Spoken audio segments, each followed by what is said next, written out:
Okay, recording session number one. Well, who knows? Let's see if this will be the birth of a YouTube channel. Okay, so I just quickly want to touch on this topic, vectors, right? More about vectors. In the textbook, it is this unit 2.13, more about vectors. So you're gonna go here skipped. So I just want to walk you guys through how you go about questions like this. Very simple, very simple. Considering you have prior knowledge in Pythagoras theorem from math. So the same Pythagoras theorem we are going to be applying over here. Okay, but this time, and you already know that we apply Pythagoras when you have vectors acting at right angles. Now we find resultant of vectors. So this.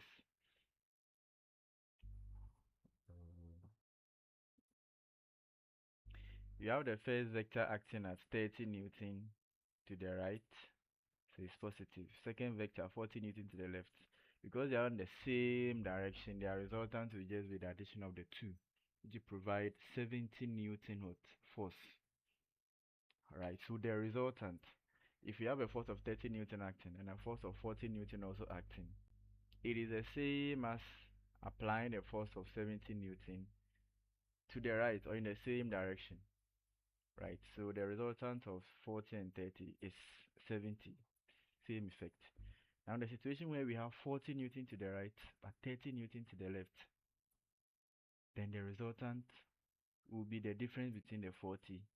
Because this is going to the left, this will be negative, so 40 minus 30, that will give us what? 10 Newton. And it will always move in the direction of the larger force or the larger vector. I realize in these two scenarios, they are all linear. Just left, sorry, right, right, right, this is right, this is left. Now what you'll be talking about here, we'll focus on for vectors acting at right angles. Okay, now resultant is just telling us that. So look at this ship being pulled by these two tugs. So if this is applying a force in this direction, it's also applying a force in this direction. Obviously the ship is going to end up moving in this direction, and that is what you call what? The resultant. Now scalars have direction, sorry, scalars have only magnitude, right? But vectors have both magnitude and direction. And so it's always important we add the direction when we are talking about vectors. Okay, so quickly let's look at, so when the forces act at right angles, 40 meter to the, let's see, this is a displacement is vector, distance is scalar, take note. So 40 meter displacement to the right, and we also have 30 meter displacement to the top, right? Then we are going to have a resultant of 50 meters in this direction. You realize if we had an angle here, then this 40-meter displacement will be an adjacent, is it? Yes, it is. Then this 30-meter, even though it's drawn here, we can also draw it here because they are parallel and it is the opposite. And so the resultant is always what? A hypotenuse. So when you have vectors acting at right angles on a body, the resultant is a hypotenuse. Of course, we can have forces not acting at right angles. In this case, we use what we call the parallelogram law of vector addition. Right? We will not be talking about that over here. But I know you have knowledge also about sine and cosine rule. We can use that to also find the resultant in this situation. So let's just base on the fact that when you have two vectors acting at right angles, their resultant is a hypotenuse. Okay, their resultant is a hypotenuse. What's the continuation? The continuation is over here. Yeah, yes. So when you have a force component of 54, component of 27, then the resultant will be 60. Let me verify if it will actually be 50. No, no, no, let me use a free version. I should have set this up earlier. Okay, so I'm using Pythagoras. So this resultant hypotenuse squared is what? Adjacent squared plus opposite squared. And so the hypotenuse, which is the resultant, will be square root of adjacent squared plus opposite squared. And I know you know this already, so I'm not really. So what's the adjacent? Assuming an angle was here, the adjacent will be 54, right? So square root of 54 squared plus 27 squared. What's the answer? 60.3. So to 2 SF is 60 Newton. Yes. So that is that. Basically, that is that. That is that. You can have the. I think in this scenario, we're given the result and is the hypotenuse, and we have to find the opposite and adjacent. Okay. But even that has an asterisk, so may not be tested on that. So we are having it here. We know how to use our SOHCAHTOA. So let's go. Let's go to my questions. So vector velocity is a vector, has both magnitude and direction. Examples of vectors: velocity, forces, and all. Now the scenario we are using here is both velocity across a river. So supposing we are having this river, this one, there is no galamsey, very clean water, very, very clean. Okay, now the river current is in this direction. Hey, when did this start happening?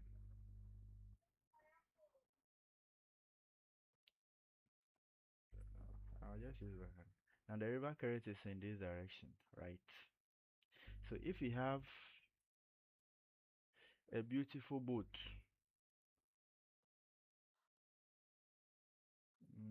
how should I draw this? But why is the pen doing that? Okay, we have this boat that wants to cross in this direction. Now because of the current of the river to the right, if the boat starts moving from here, it will never end up here if it is moving in a straight line. So there will be a resultant force on it, pulling it or pushing it to the right, even though it doesn't have a velocity in the upward direction. So you realize that at the end of the day, if our boat starts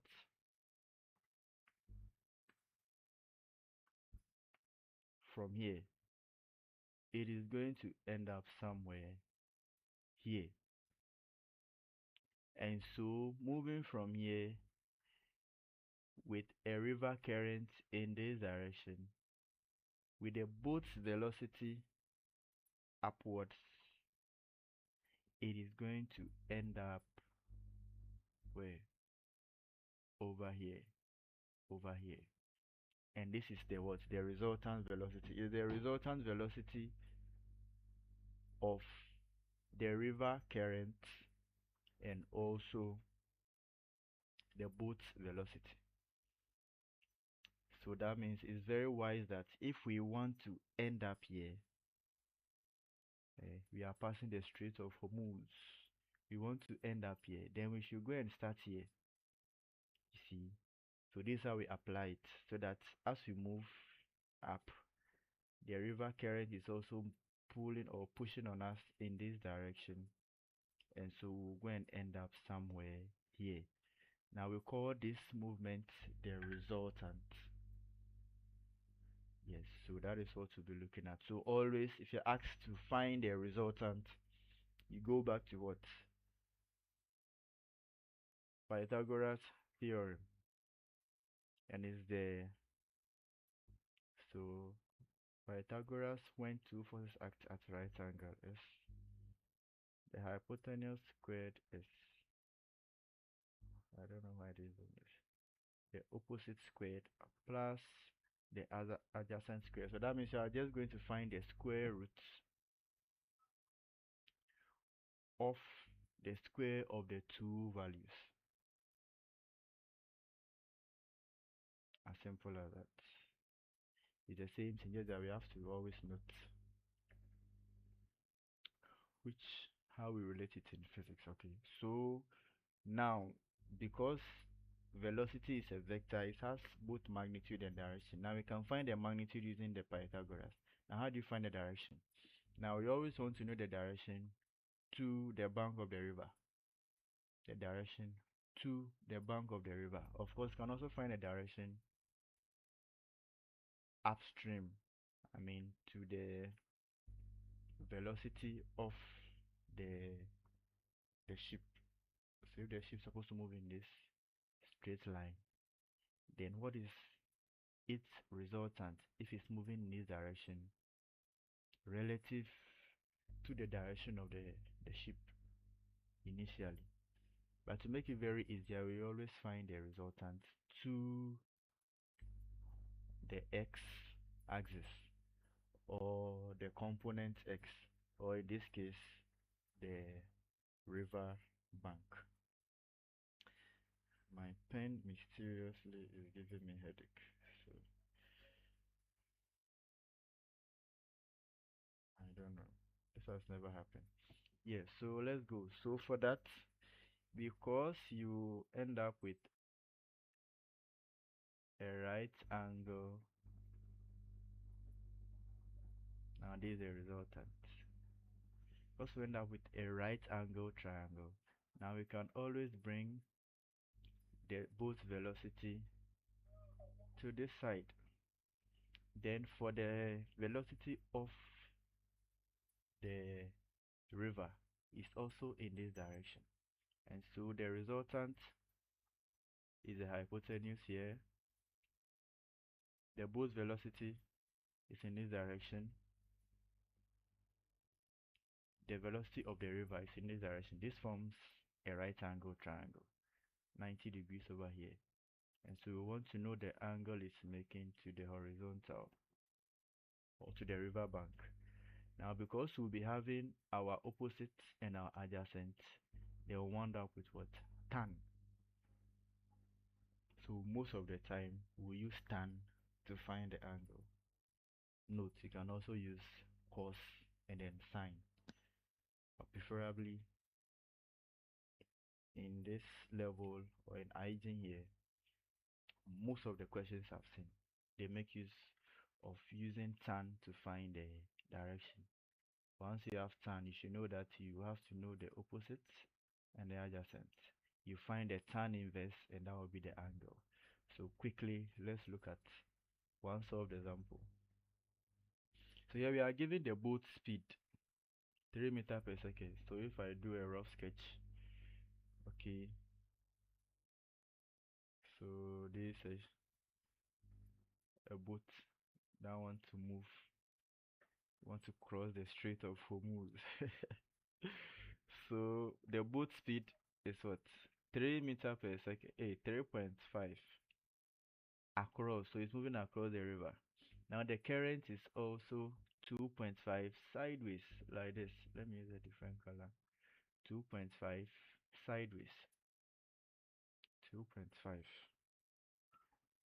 Obviously, the boat will move and then will end up over here.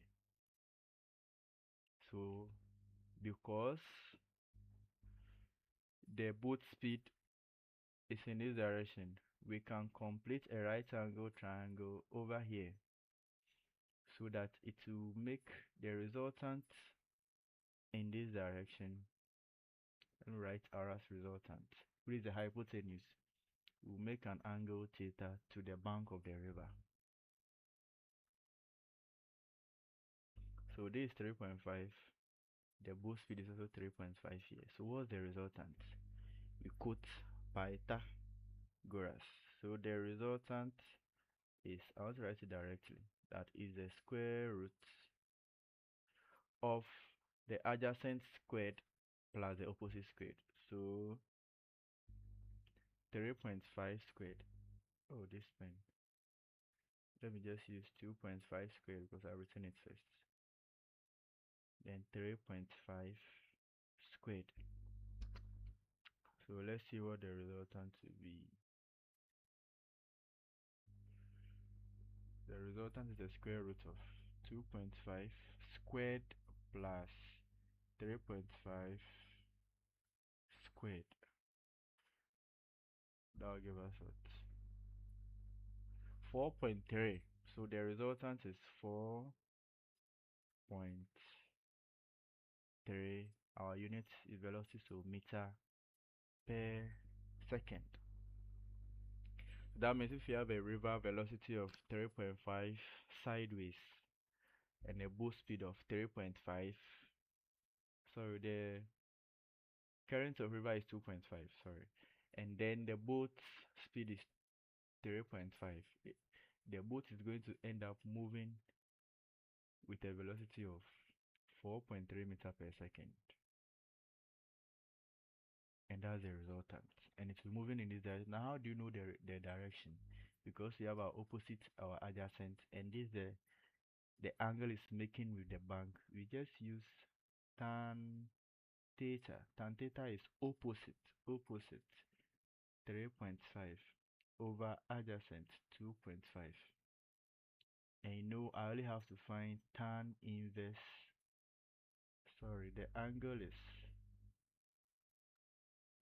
tan inverse of what is 3.5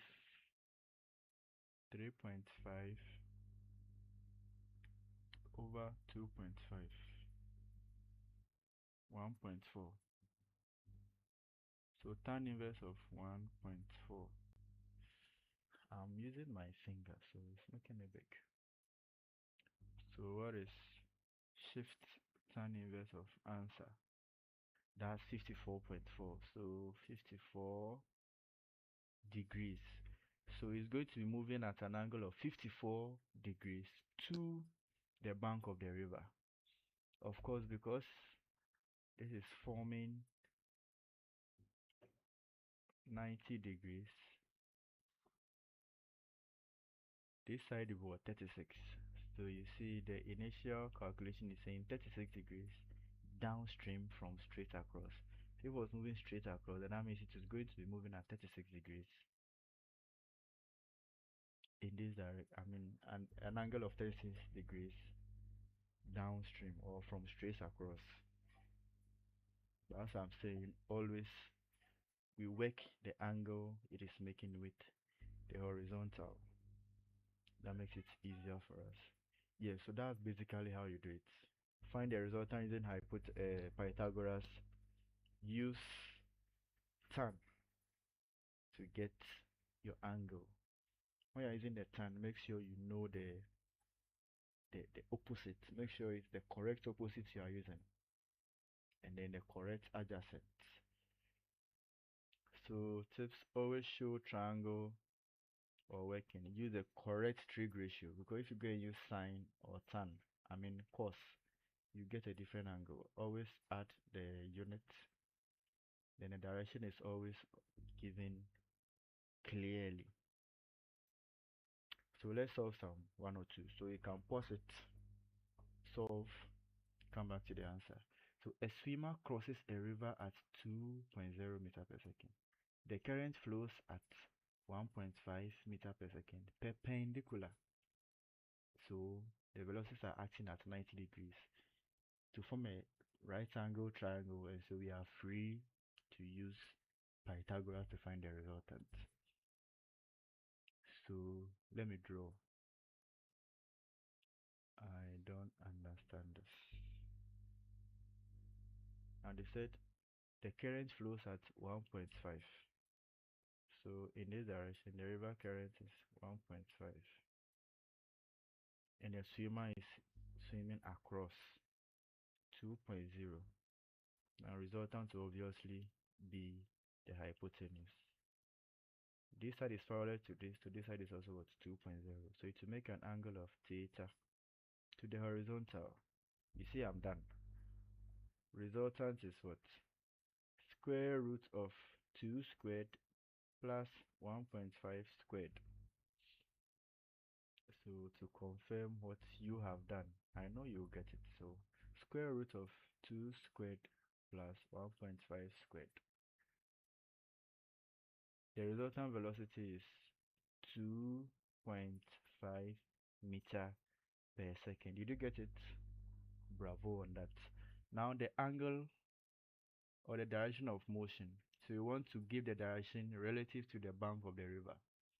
And so opposite and adjacent is given. Of course, you can also use sine. Since you know the hypotenuse, it will also be correct. So angle is tan theta equals opposite 2 over adjacent 1.5.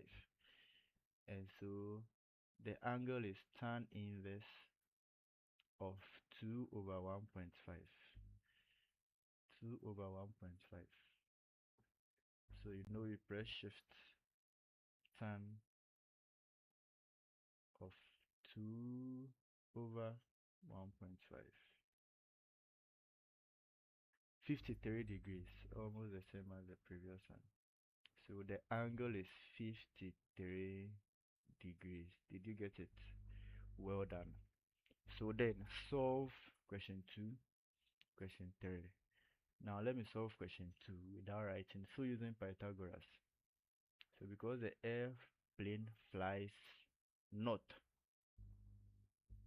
in this direction, wind blows east, you know east is in this direction, they are forming right angles. So what do we use? We use Pythagoras to find the resultant in this direction. Now they said direction from north. Now they are telling us to use the direction from north, this side. So that means we'll close this angle, this triangle over here. So it is 60 meters due east, 80 meters due north. That means we are going to bring this 60 rather to the top, and then we can use our tan to find the angle. Now the resultant is obviously square root of 80 squared plus 60 squared. That's 100. The resultant speed will be what? 100 meter per second. My pen failed me though, so I have to use my fingertips. That's why I was saying very big writings. Now the direction from the north. Now we are calculating from the north. So if we use tan, it will be what is opposite. This is opposite 60 over adjacent 80. So that means I'll have tan inverse of that, right? Tan inverse. I don't want this to be wrong. So shift tan inverse of 60 over 80. 36.8, which is what? 37 to 2 SFs. So 37 degrees from the north. If we're calculating from the east, then we can just subtract from 90, and then we'll be getting, so answer minus 90. I'll get a negative answer, but I'll make it positive. 53. So that means to be 53 degrees. Due east, but then it's 37 degrees from the north. Both travels are this perpendicular to a river bank. Current is the same scenario. Now they said angle to the normal of the bank. Look at the English, normal of the bank. That means you find the angle. If this is a river, this is a river bank, this is the normal of the bank. So if the boat travels 4 meters perpendicular to the bank, the river current is also 3 meters per second. Resultant will obviously be in this direction. Use Pythagoras to calculate that. But this side, they said the angle should be normal to the bank, so the angle will be in this direction. Just listen to the instruction. Determine the angle to the normal of the bank. Yes, I think that is the what the wording we want to imply. Then the question 4. So you can finish question 4 and then you send it to me. Yes. No, even question 3. You do it and send it to me. Question 4, you do it and send it to me. Question 5. The challenge. I think it is in this time. Find the direction from the east. So just use Pythagoras to find the magnitude. Tan for the direction. Always draw a right angle triangle. Then state your angle plus reference.